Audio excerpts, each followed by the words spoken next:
Asnjë prej stabilimenteve që rri dhe tregton produkte dhe nënprodukte të mishit të shpendëve nuk është prekur nga gripi i shpendëve në qarkun e Shkodrës.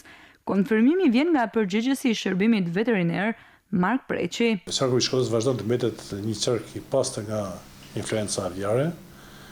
E them me bine këtë për arsye se nga pjesa e rrjetit që marrim ne informacion nga veterinerët që janë në terren, por edhe nga infermerët nuk kemi asnjë rast të dyshuar përse përket influencës aviare. Referuar ndalimit të tregtimit rreth 2 javë më parë të një sasie vezësh nga ana e AKU, Preçi tregon se kjo nuk ishte nga prekja e virusit apo gripit të shpendëve.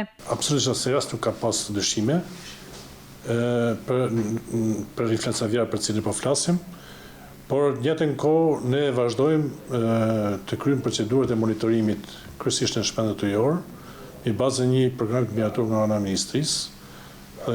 Ne marrim kampione e gjakut në vende të përcaktuara më parë dhe të gjitha monitorimet që kemi kryer nëpërmjet analizave të ISU kanë rezultuar negativ. Kontrollet veçanërisht në ferma që furnizojnë tregun me mish apo vezë është thuajse e përditshme, po ashtu janë marrë edhe kampion të cilët pas analizës së kryer në qendër kanë rezultuar negativ.